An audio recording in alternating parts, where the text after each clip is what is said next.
We can't remember all of our past lives. And then we are returned to Earth as a prisoner. Sometimes the talents and skills that we have developed will carry over, and you have someone like Mozart who can sit down at the piano and play it at 3 years old, and people call him a genius. But Errol explained that these skills were learned in a previous life. This is only one of the things that Errol told us about ourselves and about life. I always suspected that the government was lying about Roswell, and then I found this book and I read it. I knew a lot about Roswell before reading this book, so when these pieces of the puzzle came into my possession, they fit. I knew that there was a nurse, and I knew that she had vanished. I knew about the bodies in the caskets that were arranged. I had a lot of details about this event, and I left it alone for many years, and then I found this book, and I read it. And when something fits like this, it has an impact on you, an impact of truth. I knew that many people were threatened at the time of Roswell. They were told that if they revealed anything that they knew, that their whole family would be murdered. These threats came from our military. They disregarded our constitutional rights, and many people were murdered to keep this quiet. I had no idea why these people were murdered, and I had no idea why there would have to be such secrecy about this.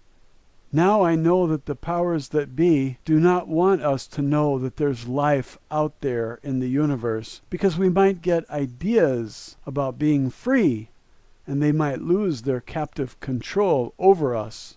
This is about money. This is about slavery, and this book makes it clear.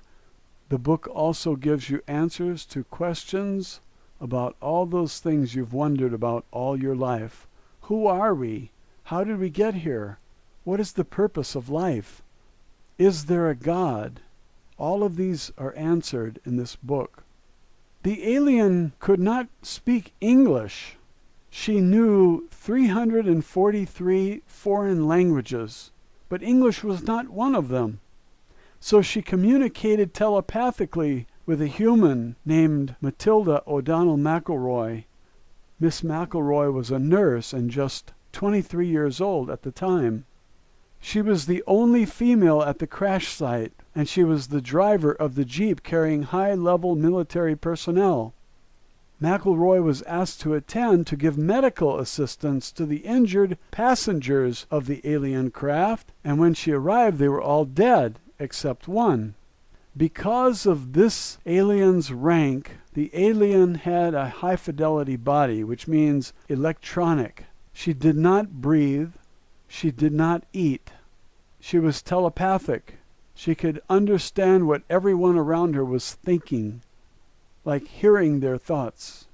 Lower rank officers on board that craft had biological bodies and they all perished. And Matilda, who came along as a nurse and a driver of the Jeep, she received telepathic messages from the alien, and she told her superior officers, "I'm getting thoughts from her."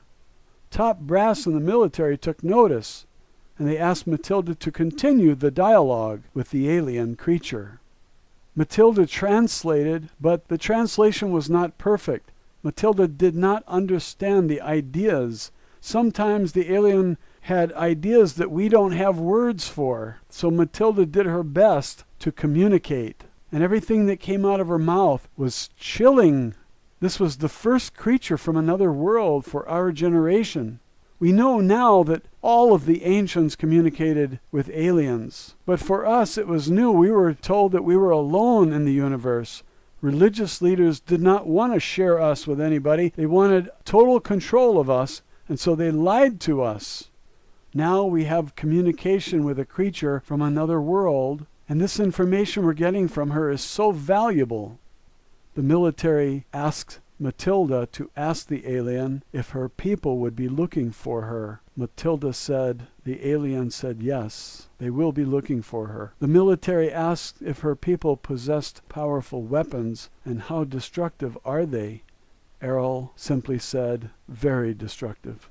It was not a threat. It was simply a statement of fact. They had extremely powerful weapons. Actually, her people could fire one weapon at the earth and blow it out of existence. But they had no reason to do that. Not yet, anyway. Errol was able to hear the thoughts of the military leaders, and she did not like them. She thought they were stupid, selfish, belligerent, self-centered, and about 9 other adjectives, which I can't remember because I read the book. I read the book twice, but it was quite a while ago. But Errol, the alien, refused to answer any of their questions. For the first few months, McElroy read books to the alien, and McElroy was the teacher.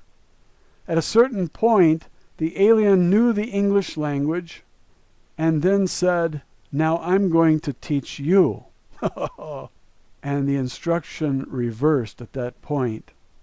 Errol told us the history of our Earth. She told us what she had learned about our human species over the last 10,000 years when she first came into this galaxy. She said that her species owns our galaxy and about 25% of the entire universe.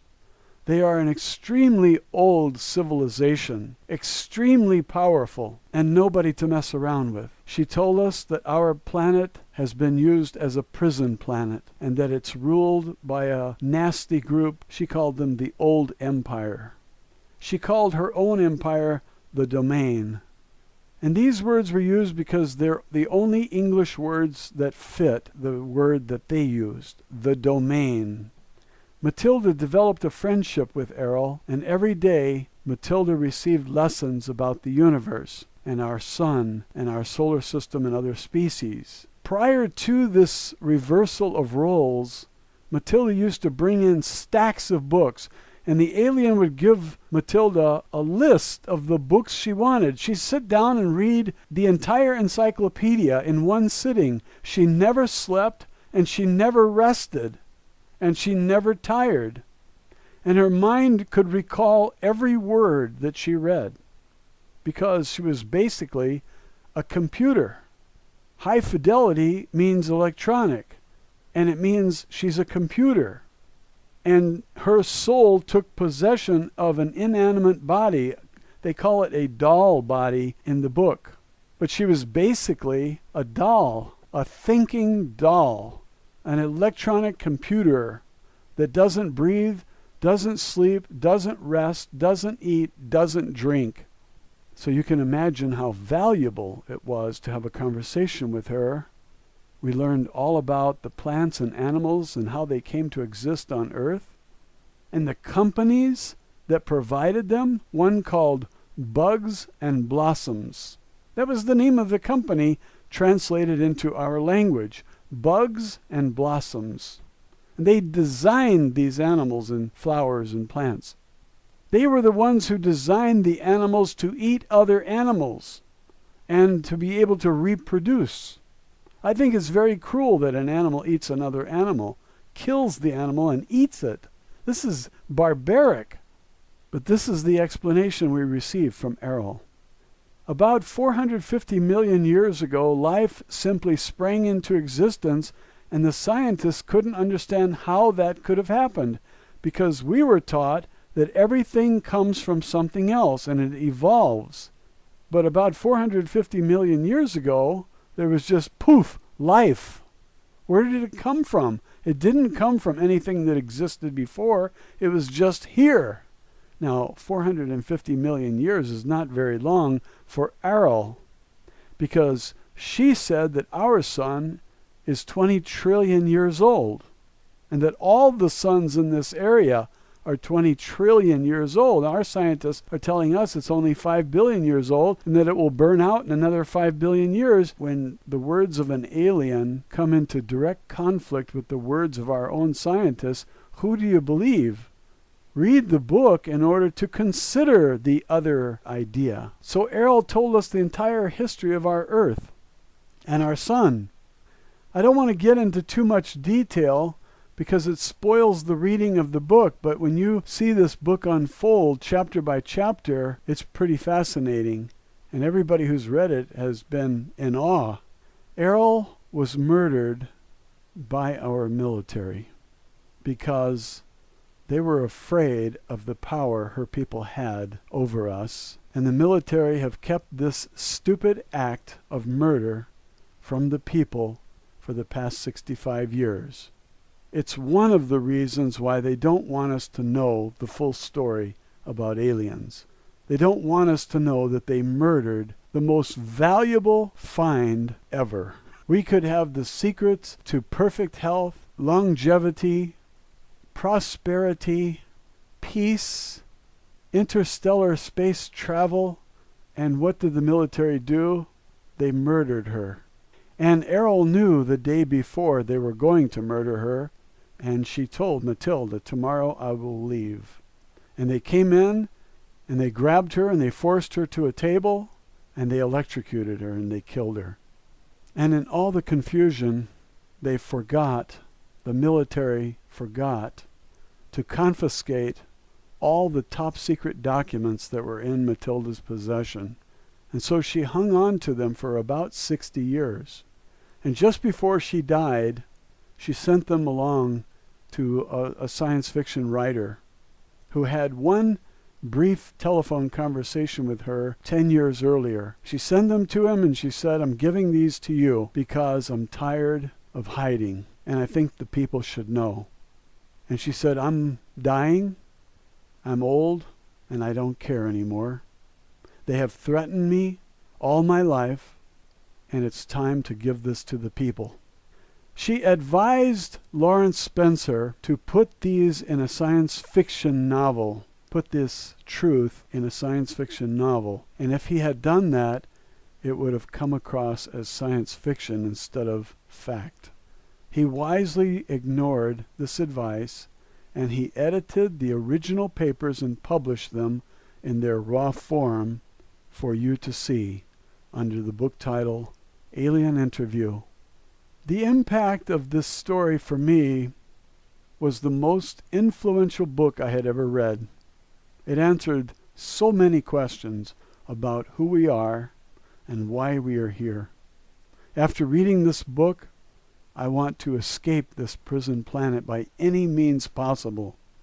But Errol told us we can't escape. We're imprisoned here.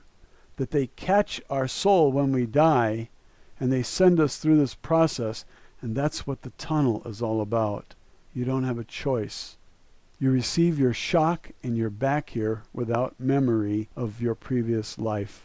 What a waste to have to learn everything all over again, every time. It's a prison. I do not want to be forced to live without memory of my previous lives, and I don't want to be anybody's slave. This book is one of the major reasons why I started making YouTube videos, to oppose the slave masters. And I believe that our slave masters are not just humans. I believe that there's an alien force behind them, and they're an evil force. Not all aliens are evil. I think most of them are benign, benevolent, and a few of them are malignant for us. I believe there will be a war between us and the aliens, which Errol calls the Old Empire. They do not want us to be free. They also might be directly behind the cover-up of Planet X with a plan to destroy our civilization and eliminate 90% of us here on Earth. It's impossible for me to give you all the details of this book, but if you care to read the book, or if you care to have the book read to you, the link is on your screen now. There are many chapters and many, many hours of reading, but I promise you, you will never be bored reading this book. I keep going back to it and reading chapter 6 or 7, I can't remember which one it is, but when I start reading, I just jump in the middle and I start reading again. And around 6 or 7, I think it's chapter 6, I find it most fascinating when Errol has finished her English lessons and she's now ready to become the teacher, and she starts telling us about us and about our planet and solar system and our galaxy. All fascinating.